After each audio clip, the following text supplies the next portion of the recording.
नाज़रीन, थर में पानी, ज़मीन ऐं माहौलियात जे मसइलनि जे हल लाइ थर सिटीज़न फोरम पारां मिठी प्रेस क्लब में सेमिनार कोठायो वियो, जंहिंमें सियासी समाजी अॻवाननि ऐं इलाइक़े वासियुनि शिरकत कई। तफ़सील ॿुधाए रहियो आहे फ़क़ीर बशीर अहमद। जी बिल्कुल नाज़रीन, थर में जेका ज़मीन, पानी ऐं माहौलियात जे मसइलनि जे हल जे लाइ अॼु इस्लाम कोट जे प्रेस क्लब हॉल में थर सिटीज़न फोरम तरफ़ां सेमिनार कोठायो वियो आहे, जंहिंमें थर जी जेका सिविल सोसाइटी समेत सियासी समाजी अॻवाननि ऐं जेके ख़ासि तौर ते थरकोल जेके मुतासिरीन आहिनि उन्हनि शिरकत कई आहे। असां अचो त उन्हनि सां ॻाल्हि ॿोल कयूं त थर में कहिड़ा मसइला आहिनि ऐं उन्हनि जो जेको थर सिटीज़न फोरम हिन सेमिनार वसीले कहिड़ा हल जेको आहे उहो ॾसे थी। थर सिटीज़न फोरम ठहियो ई थर जे मसइलनि खे हल करण जे लाइ। थर में तमामु मसइला घणा, थर मसइलनि जो घरु आहे।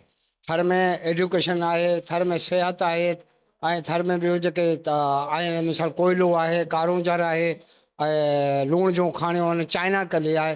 हे मैदानात सां मालामाल थर आहे, पर थर मां थरी माण्हुनि खे को फ़ाइदो रसे उहो नामुमकिन आहे। इन करे असां थर सिटीज़न फोरम इहो फ़ैसिलो कयो आहे त लाॻापियल इदारनि ताईं जेको चार्ट ऑफ डिमांड जी सूरत में उन्हनि सां मिलंदासीं मथे लेवल ते, मिनिस्टर ऐं सेक्रेटरी लेवल ते, त उन्हनि खे ॿुधाईंदासीं त असांजी थर जी सूरत हाल हीअ आहे। असांजो जेको सलामकोट तालुको आहे, इन जी एरिया आहे, इन में बाक़ी थर जे भेट में हूअं त सॼे थर में आहिनि, पर हिते वधीक आहिनि।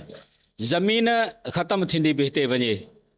हिकिड़ो त सलामकोट या सलामकोट जी पसगिरदाई जेको आहे, जेकॾहिं तव्हां हितां रोड ॾेई वेंदा लोंढार ताईं, त सॼियूं ज़मीनूं जेके भरपासे हुन सां धारियनि माण्हू वठी छॾियूं आहिनि। सुबुह जो उतां सॼो उतां असां जेके मक़ामी माण्हू अक़लियत में अची वेंदासीं। गौचर पोखिजी रहिया आहिनि, छो जो आबादी वधी रही आहे, उन माण्हुनि खे आख़िर खाधो पीतो खपे।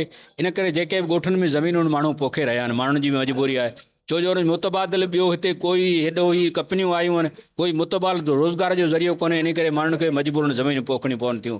इन करे माण्हुनि जे माल जो चारागाह बि ख़तमु थी रहिया आहिनि।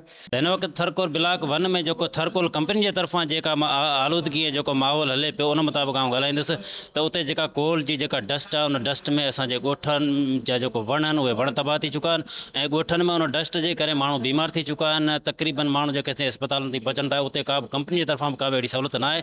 उनखां अलावा उतां जेका माइनिंग जी डस्ट आहे, उन माइनिंग जी डस्ट में जेके माल बीमार थी चुको आहे, हज़ारनि जे तइदाद में जेको माल आहे उहो बीमार आहे।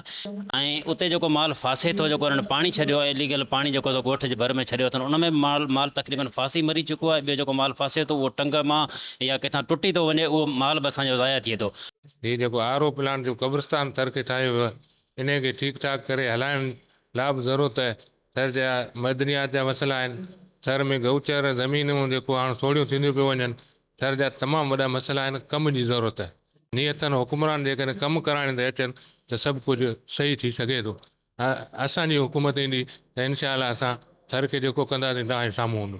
जी बिल्कुलु, थर सिटीज़न फोरम तरफ़ां जेको सेमिनार आहिनि सॼे थर में कोठाइण जो सिलसिलो आहे सो जारी आहे। अॼु इस्लाम कोट जे प्रेस क्लब में सेमिनार हलंदड़ आहे, जंहिंमें थर जी सिविल सोसाइटी, सियासी समाजी माण्हुनि समेत ख़ासि तौर ते जेके थरकोल जा मुतासिरीन आहिनि उन्हनि शिरकत कई आहे। उन्हनि जो थरकोल जा जेके मुतासिरीन आहिनि उन्हनि जो चवणु आहे त असां हींअर जेको थर सिटीज़न फोरम जो मौज़ू आहे सेमिनार जो, उन्हनि ई पीड़ाइनि मां गुज़रूं पिया। हिन वक़्तु थरकोल जो जेका दूं आहे उन में असांजो जेका उते रहणु आहे उहो ॾाढो तंग थी वियो आहे। ॿिए पासे उनजो चवणु त रीसेटलमेंट पॉलिसी तहत जेके असांखे लॾ पलाण कराए जेको घरनि जी मद में पैसा जेके ॾियणा हुआ उन्हनि खे उहो रक़म पिणु घटि ॾिनी पई वञे। ॿिए पासे थर सिटीज़न फोरम जा जेके अॻुवान आहे उन्हनि जो चवणु आहे त असां चार्ट ऑफ डिमांड जेका ठाहे पहिरें बि मुख़्तलिफ़ जेका खातनि जे सेक्रेटरीज़ जे साम्हूं रखे चुका आहियूं। वधीक असां चाहियूं था त थर पार्कर में जेके मसइला आहिनि उहो मक़ामी जेके माण्हू आहिनि उन्हनि खे गॾु करियूं ऐं उन्हनि जा मसइला जेके उन मालूम करियूं, उन खां पोइ उन्हनि जे